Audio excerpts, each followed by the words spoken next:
Jacques Beau, bonsoir. Bonsoir. Merci beaucoup de nous accorder cet entretien et bienvenue chez Livre Noir. Vous êtes un ancien membre du renseignement stratégique suisse et ancien chef de la doctrine des opérations de la paix des Nations Unies. Vous êtes spécialiste des pays de l'Est et avez travaillé au sein de l'OTAN, notamment lors de la révolution de Maïdan en 2014. Cette semaine, vous publiez un livre intitulé « L'art de la guerre russe, comment l'Occident a conduit l'Ukraine à l'échec » aux éditions Max Milo. Un livre sur lequel vous allez pouvoir nous en dire plus tout au long de cet entretien. Mais avant de commencer, j'invite nos auditeurs à nous soutenir en s'abonnant à notre chaîne YouTube et en commentant cet entretien pour nous faire part de leur avis. Jacques Beau, conformément à la tradition de cette émission, nous allons commencer par une citation. Il y a un an jour pour jour, Andriy Lermak, le chef de l'administration présidentielle ukrainienne, déclarait, suite au feu vert de Washington et de Berlin pour l'envoi de blindés occidentaux à Kiev, je cite, « C'est une journée historique, un de ces jours qui sera déterminant pour notre future victoire ». Un an plus tard, vous publiez un livre entérinant l'échec de l'Ukraine. Qu'est-ce qui a changé selon vous depuis cette déclaration ? Alors en fait, cette déclaration aurait dû nous mettre la puce à l'oreille parce que ce qu'on a vu durant l'année 2023, et notamment la contre-offensive, cette fameuse contre-offensive qui devait être décisive, défaire les Soviétiques, les Russes, etc. Cette armée ukrainienne, en fait, c'est la troisième armée ukrainienne. La première, elle n'est plus l'armée qu'on a connue le 24 février 2022. Cette première armée ukrainienne, ses capacités opérationnelles ont été réduites pratiquement à zéro à partir de mai-juin 2022. Et c'est à partir de ce moment-là que les Ukrainiens ont compris qu'ils n'arriveraient plus, et d'ailleurs ils l'ont dit, qu'ils n'arriveraient plus à continuer à combattre sans l'aide des Occidentaux, qu'ils étaient dépendants de l'aide occidentale. L'aide occidentale est devenue déterminante. Dans un premier temps, les Occidentaux ont amené les vieux restes de l'ex-Union soviétique, qui se trouvaient encore dans les anciens pays de l'Est, Pologne, Pays-Baltes, etc., qui ont un peu raclé les fonds de tiroir et amené leurs vieux chars, leurs anciens chars soviétiques, et les ont certains modernisés, certains pas, mais qui ont été donnés à l'Ukraine. Donc l'Ukraine a formé une deuxième armée, pourrait-on dire, presque, avec ces vieux matériels, avec lesquels ils avaient une certaine familiarité, puisque c'était des matériels semblables à ceux qu'ils avaient perdus à partir du 24 février. Et puis, à partir de la fin 2000, cette deuxième armée a plus ou moins vécu, si vous voulez, et à la fin 2022, cette armée, elle, à son tour, a été épuisée. Et la citation que vous évoquez, M. Yermak, parce qu'à la fin 2022, le général Zaloujny disait dans une interview à The Economist qu'il avait besoin de 500 chars. Enfin, en gros, il a demandé à l'Occident de lui refaire une armée, en quelque sorte.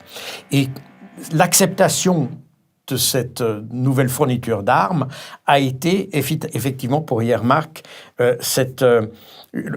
le signe d'un nouveau départ.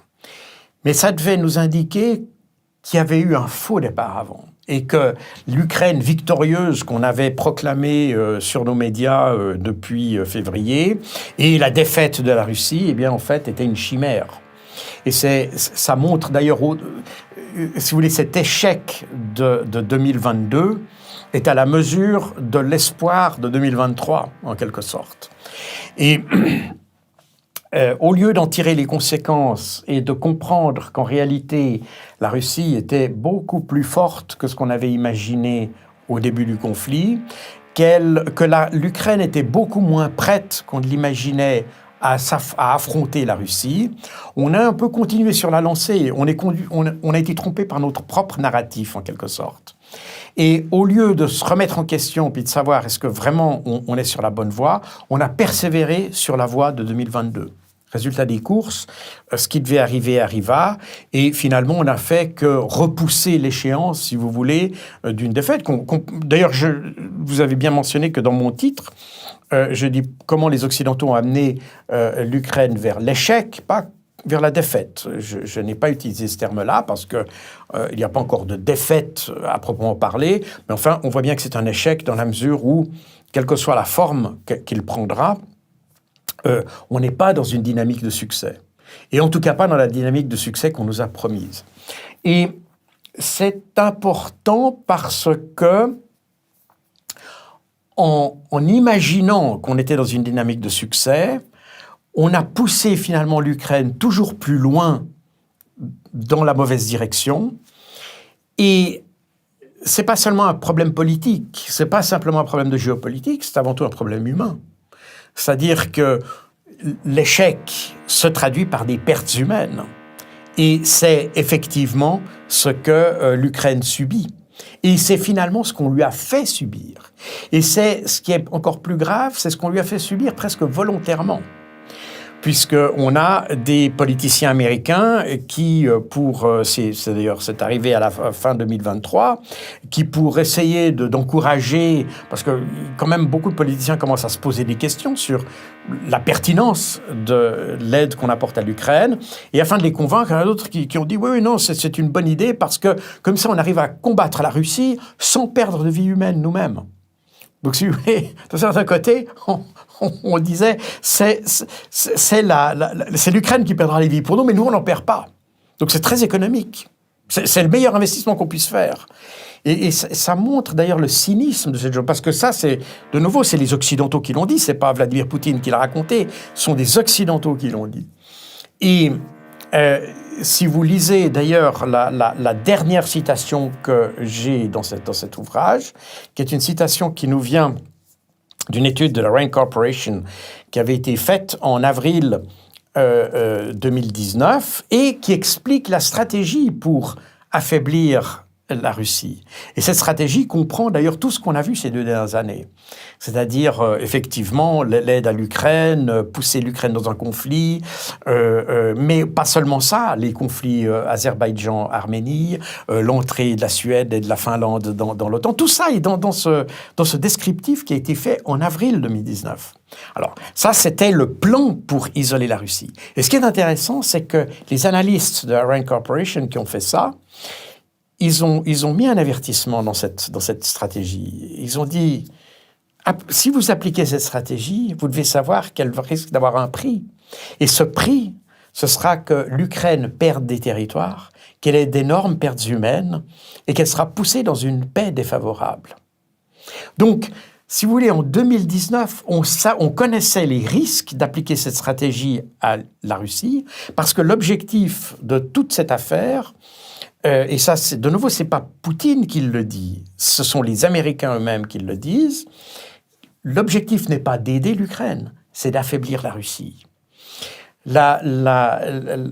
L'objectif de la stratégie américaine depuis Donald Trump, d'ailleurs, il y a une continuité avec Biden, il ne faut pas se leurrer, c'est la Chine.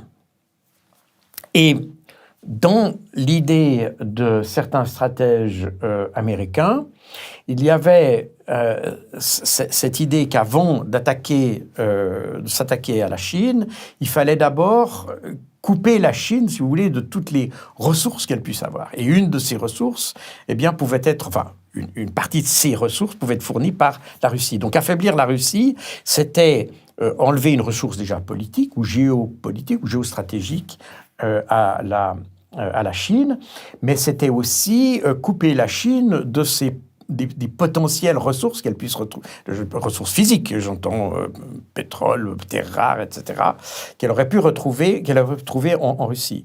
Donc il y avait cette idée d'encercler d'une certaine manière la Chine avant de l'attaquer de front. En gros, c'était ça l'idée. Et cet encerclement passait par le démantèlement de la Russie qui semblait être une proie facile. Et c'est là où les Occidentaux se sont un peu trompés parce qu'ils ont... Et d'ailleurs, on l'a vu dans les commentaires de nos politiciens, de nos fameux économistes qui prétendaient que l'économie de la Russie était très fragile, que le système, le tissu social de la Russie était fragile, que Poutine était détesté. Donc il suffisait vraiment de très peu pour faire basculer l'ensemble vers le chaos en réalité et finalement vers le changement de régime parce que c'est ça l'objectif. Et on a donc sous-évalué la capacité de la Russie. On a vu la Russie telle qu'elle était au début des années 2000, en quelque sorte. C'est-à-dire une Russie convalescente après des années de communisme et une période Yeltsin qui avait été un peu chaotique en elle-même. Et on n'a pas su voir que la Russie, c'est en fait un pays avec des potentialités beaucoup plus grandes que celles qu'on a. Mais on s'est persuadé nous-mêmes que Poutine était un homme impopulaire en Russie et que par conséquent, ses efforts pour remettre sur pied, refaire une Russie crédible, eh bien, n'allaient pas être acceptés par la population. On n'a jamais su expliquer d'ailleurs pourquoi il n'était pas populaire. C'est assez intéressant. Et on constate par ailleurs, et je le mentionne dans mon livre parce que je montre les statistiques, on s'aperçoit qu'au contraire, Poutine a une popularité qui est assez considérable. Je ne juge pas est-ce que c'est bien, pas bien, c'est la réalité, c'est tout.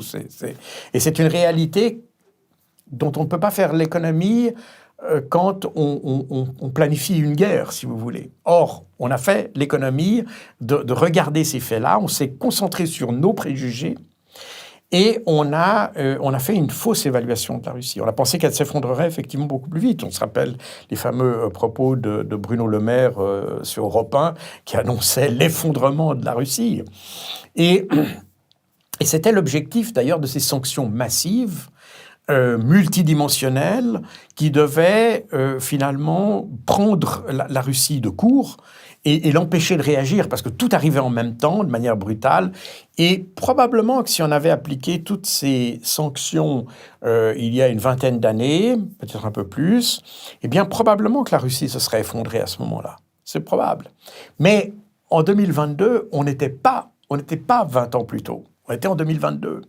Et c'était la réalité de 2022 qu'il fallait voir, et c'est celle qu'on n'a pas voulu voir. Résultat des courses, on s'est engagé dans une guerre en pensant qu'on allait avoir une victoire facile, et puis en réalité, eh bien, ça s'est retourné contre nous. On le voit maintenant au plan économique, on le voit, évidemment, l'Ukraine prend ce retour de flamme de plein fouet.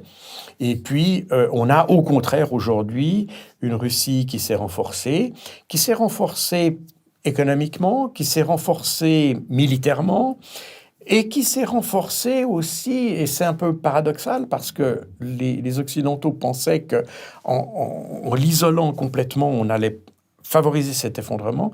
Eh bien, au contraire, elle s'est crédibilisée d'une certaine manière dans tout le reste du monde. Et finalement, ce qui ressort un peu bon, je ne suis pas le seul à faire cette analyse. Moi, je l'ai pris par le biais de la guerre en Ukraine et par les conséquences de ce qu'on observe dans le terrain. Mais en réalité, on s'aperçoit que le monde occidental, c'est finalement qu'une quarantaine de pays et que le monde n'est pas fait de 40 pays. Il est fait de 190 pays, enfin plus, et donc qu'il y a 150 autres pays qui forment le monde. Et aujourd'hui, ce sont ces 150 autres pays qui se sentent quelque peu raffermis, puisqu'ils s'aperçoivent que l'Occident s'est profondément trompé sur le conflit en Ukraine, que l'Occident a pris finalement le contre-pied de ce qu'il appelle ses valeurs, parce que on a toujours pensé, moi je suis suisse, donc particulièrement dans mon pays, on a toujours pensé qu'on avait un rôle à jouer dans la stabilité du monde, dans la paix du monde, dans l'aide à la résolution pacifique des conflits, etc. Or, ni la Suisse d'ailleurs, ni l'Europe n'est présente pour la résolution du conflit. Et c'est pas, on s'aperçoit de la portée de ce phénomène, pas seulement dans le cadre du conflit ukrainien, parce que là, tout le monde a pris le parti d'être précisément une partie du conflit, au lieu d'être au-dessus du conflit, mais on s'en aperçoit aujourd'hui dans le conflit de Palestine, où aujourd'hui, nous n'avons plus droit à la parole. On déplore que les Américains ne résolvent pas le problème, mais en réalité, nous sommes impuissants face au problème. Parce que nous n'avons plus la crédibilité, nous n'avons plus j'allais presque dire les liens diplomatiques, nous les avons sacrifiés. Et Et donc, aujourd'hui, on s'aperçoit que l'Occident est plus isolé que jamais dans au moins au plan de la paix et au plan de la paix internationale. Et ça, c'est effectivement ce qu'il faut ressortir de mon ouvrage, avec, effectivement, puisque le livre s'intitule « L'art de la guerre russe », c'est de montrer comment, finalement, dans ce conflit en Ukraine, on a eu, d'un côté, un Occident qui s'est mis en porte-à-faux avec ses propres valeurs, et d'un autre côté, une Russie qui est restée extrêmement cohérente avec ses valeurs, et qui est restée cohérente de haut en bas, c'est-à-dire que le système, l'approche, la compréhension de la guerre, la lecture du phénomène guerre, la structure des forces, la manière de conduire la guerre, la manière de jouer sur les éléments politiques, diplomatiques et militaires dans une cohérence, a finalement servi la Russie, alors qu'à l'inverse, les Occidentaux se sont trouvés dans une incohérence. On n'a pas su mettre en cohérence nos valeurs, nos capacités militaires, nos capacités diplomatiques, nos capacités économiques. Et aujourd'hui, on se retrouve effectivement à la résultante, si vous voulez, de ces incohérences. La diplomatie, elle n'est pas là pour favoriser la guerre, elle est là pour arrondir les angles, pour au contraire faciliter les contacts, pour faciliter les rapports, pour encourager le dialogue. Or, la diplomatie occidentale durant le conflit ukrainien a été là pour empêcher justement le dialogue, pour essayer d'acquérir, si vous voulez, les pays du reste du monde à notre cause. Et au lieu d'essayer d'utiliser la diplomatie pour créer des ponts, on l'a utilisée pour monter des murs. Et c'est totalement contradictoire avec l'idée même de ce que nous avions, de l'ordre mondial qui a émergé de la Deuxième Guerre mondiale, avec les Nations Unies, mais dont les Nations Unies sont l'expression la plus, la plus concrète, mais c'était l'idée qu'à partir de maintenant, on avait des plateformes de discussion, parce que même à l'ONU, on a bloqué les uns les autres, on a fermé le dialogue systématiquement. On a fait ça aussi avec nos valeurs, la liberté d'expression, la liberté de presse, tout ça a été totalement verrouillé par un discours et un narratif qui était exclusif, qui servait à exclure tous ceux qui n'avaient pas qui n'étaient pas dans la doxa. Dans la continuité de ce que vous dites, vous déplorez depuis le déclenchement du conflit russo-ukrainien le fait que nombre d'observateurs aient sous-estimé la stratégie initiale adoptée par la Russie, en affirmant que ces derniers se seraient lancés dans cette guerre de façon soudaine, impulsive, sans véritable stratégie en somme. Plus globalement, vous dénoncez l'approche du conflit adoptée par les médias occidentaux les plus mainstream. Pensez-vous que cette approche-là, adoptée par ces médias, est vraiment jouée en faveur de l'Ukraine, ou qu'à l'inverse, ça n'est pas contribué à résoudre ce conflit d'un point de vue médiatique? Alors évidemment, le rôle des médias, finalement, n'a pas été de permettre un arbitrage du conflit ou de permettre un discours, un dialogue, un débat sur le conflit. Et on a vu qu'il n'y a eu nulle part des débats sur le conflit. Et que quand il y a eu des plateaux de télévision, on a parlé entre gens convaincus d'une certaine manière.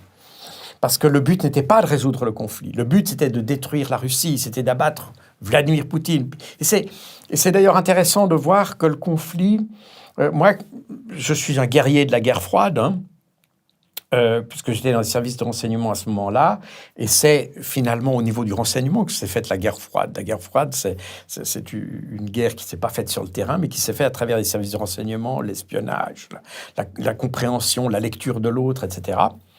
Et durant cette guerre-là, jamais on a eu l'idée qu'on se battait contre des Russes. On se battait contre des Soviétiques C'est-à-dire que la lutte ne se situait pas au niveau des personnes, des sociétés, au contraire même, mais c'était contre des systèmes politiques. Les soviétiques luttaient contre l'impérialisme et le capitalisme, et les occidentaux se battaient contre le communisme et le marxisme ou le soviétisme, si vous voulez. Donc c'était une guerre entre systèmes politiques, pas une guerre entre gens. Et là, la particularité de ce conflit, ça a été de transformer, de personnaliser le conflit. D'abord, on le personnalisait contre des Poutine. On n'était pas, à l'époque de la guerre froide, on ne luttait pas contre Brejnev ou Kosygin ou je ne sais pas qui. Non, c'était le système. Alors que là, tout d'un coup, c'est la personne. On veut, c'est Vladimir Poutine. C'est très personnalisé. Et ça s'est traduit par les Russes. C'est pas pour rien que vous avez tout d'un coup des artistes russes, des handicapés russes qui ont été exclus de compétition et des choses comme ça, parce que finalement on a essayé d'instrumentaliser la population pour qu'elle se retourne contre Vladimir Poutine. Et ça a donné finalement à la manière dont les médias occidentaux ont traité ce conflit, ça lui a donné une odeur assez nauséabonde quelque part, parce qu'on a essayé d'instrumentaliser les sociétés, les hommes, et non pas les systèmes. Et je pense que tous les médias occidentaux, les médias mainstream, les médias d'État, que ce soit France Info, RTBF, RTS, enfin tous ces médias qui sont financés par les États, ont finalement contribué à ça. Alors, il y a aussi d'autres médias qui ne sont pas directement financés par l'État, mais vous avez en France LCI, BFM TV, etc., CNews, qui sont des médias qui ont contribué à ça, si vous voulez, à cette personnalisation du conflit, à passer d'un conflit politique à un conflit humain, en quelque sorte, qui a finalement conduit même à des exactions contre des individus ici en France et ailleurs. Et c'est un développement assez triste, et c'est un peu ce qui m'a révolté d'ailleurs dans l'appréhension de ce conflit. Enfin bref, toujours est-il que ce conflit est devenu finalement extrêmement émotionnel. On n'a pas réfléchi à ce qui se passe, on n'a pas essayé d'expliquer, on n'a pas essayé de comprendre. On s'est cantonné dans des forteresses narratives, et puis on a combattu à partir de là. Et dans une guerre, quelle qu'elle soit, vous ne pouvez pas faire l'économie de comprendre votre adversaire. Ce n'est pas possible. Si vous n'essayez pas de comprendre votre adversaire, vous perdez automatiquement. Et dans toutes les guerres, ce phénomène a été observé. Ce qui est intéressant, c'est de voir que dans les guerres passées, contrairement à ce qu'on imagine, quand vous regardez les guerres du sud-est asiatique des années 70, ce sont des guerres qui ont été finalement... Alors, la guerre du Vietnam est un peu un phénomène à part, mais comme vous voulez, il y a eu beaucoup de guerres de révolutionnaires qui sont passées avant. Elles ont été relativement... Il y a eu des morts parce qu'on est dans des zones populaires, mais on remarque qu'il y avait beaucoup moins de volonté de détruire des populations et mieux de les comprendre, de comprendre la psychologie des gens, comment est-ce qu'on pouvait agir sur la psychologie. Et c'est, même d'ailleurs au Vietnam, les Américains ont fait cette tentative. Ils ne sont pas parvenus parce qu'en réalité, vous avez d'autres gens qui ont pensé qu'il valait mieux bombarder qu'essayer de comprendre. Mais quand vous regardez les efforts, il y a eu des efforts absolument... extraordinaires qui ont été faits par les services de renseignement pour travailler avec les populations locales, beaucoup plus que ce qu'on fait aujourd'hui. Aujourd'hui, on n'est plus du tout dans ces domaines-là. On est dans l'idée d'écraser. C'est finalement la manière dont on a fait les guerres depuis une trentaine d'années, où finalement on ne se préoccupe pas tellement de savoir ce que pense l'adversaire. On l'écrase, point final. On est plus fort, donc on l'écrase. Et c'est un peu avec la même philosophie qu'on a conduit l'Ukraine dans ce conflit. Le problème, c'est que quand vous êtes effectivement plus fort technologiquement, matériellement et numériquement par rapport à un adversaire, alors c'est facile de jouer sur le fait de l'incompréhension. Vous n'avez pas besoin de le comprendre, vous l'écrasez, c'est facile. Ça devient plus compliqué quand l'adversaire a à peu près la même taille que vous. Là, vous ne pouvez pas appliquer les mêmes principes. Vous êtes obligé de mieux comprendre comment il agit. Parce qu'il est presque aussi fort que vous. Quand je dis presque, ça veut dire légèrement plus ou légèrement moins. Mais il a les mêmes armes. Il a une formation très semblable. Et vous devez agir. Vous ne pouvez pas agir par le rapport de force. Vous devez agir par l'intelligence. Et l'intelligence passe par la compréhension de l'adversaire, inéluctablement. Et malheureusement, les médias nous ont poussés là, dans la mauvaise direction. Ils nous ont poussés à penser que les Russes étaient des imbéciles, qu'ils étaient faibles, qu'ils étaient mal outillés, etc. Et d'ailleurs, on s'aperçoit que les soldats ukrainiens dans le terrain, et je le cite d'ailleurs dans mon livre, on les a engagés au front en leur faisant croire que les Russes étaient faibles, qu'ils avaient plus de munitions, que ça allait être une victoire facile. Et puis tout d'un coup, ces soldats sont désabusés. Ils disent mais c'est pas du tout l'adversaire qu'on nous a présenté. On pensait que ça allait être facile et tout. Puis c'est exactement l'inverse qui se passe. Ils ont plus de munitions que nous. Ils sont beaucoup plus dynamiques que nous. Ils sont mieux commandés que nous. Et donc, on s'aperçoit qu'on a été finalement trompé par notre propre narratif. Et on a fait une guerre en ne connaissant ni l'adversaire, ni nous-mêmes. Et si vous lisez Sun Tzu, vous apercevez que, en définitive, c'est la pire des situations possibles. C'est quand vous connaissez ni vous, ni votre adversaire. Depuis le mois de septembre 2023, Livre Noir s'est lancé dans un nouveau combat, celui des kiosques à journaux. Désormais, aux côtés de Libération ou Le Monde, trône un nouveau magazine trimestriel, le vôtre. Après un premier numéro à succès sur l'immigration, notre second numéro, Inter, de peuple, vous emmène au cœur de la guerre de civilisation sur notre territoire. N'attendez plus et procurez-vous ce magazine d'enquête en kiosque pour mener le combat à nos côtés. Pour plus d'informations, rendez-vous sur notre site internet www.livrenoir.fr. Bon entretien. Volodymyr Zelensky était récemment en visite dans les 3 pays baltes et a martelé que ces derniers pourraient être les prochains. Quelles sont les implications plus larges du conflit ukrainien sur la sécurité et la politique internationale et croyez-vous ou avez-vous cru en une extension du conflit aux pays frontaliers de la Russie et de l'Ukraine ? Non. Le conflit ukrainien, c'est un conflit qui est lié à l'Ukraine et à la politique de l'Ukraine envers la minorité russe. C'est une minorité qui est très importante vu le passé qu'il y a entre l'Ukraine et la Russie. Et par conséquent, la Russie a toujours... Elle a d'ailleurs toujours un intérêt, elle a toujours un œil sur ces minorités qui restent dans les anciennes... Parce qu'à la fin de l'Union soviétique, lorsque ces nouveaux pays ont émergé ou ont pris leur indépendance, eh bien, ils ont libéré ou déclaré l'indépendance d'un territoire sur lequel il y avait aussi des Russes, n'est-ce pas ?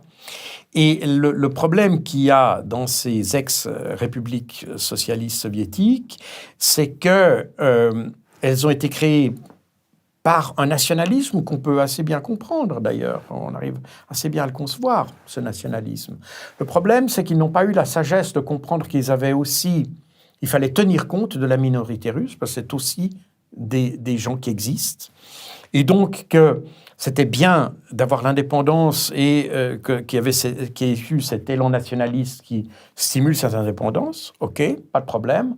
Mais les minorités présentes sur ce territoire nécessitaient malgré tout aussi un respect.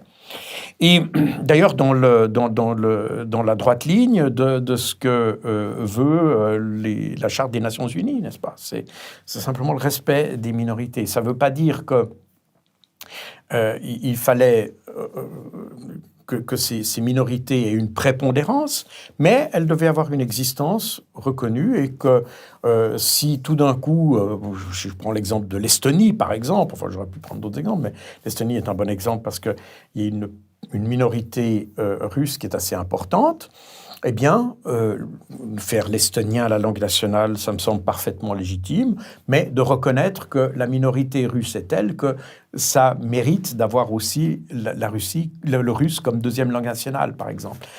Mais c'est pas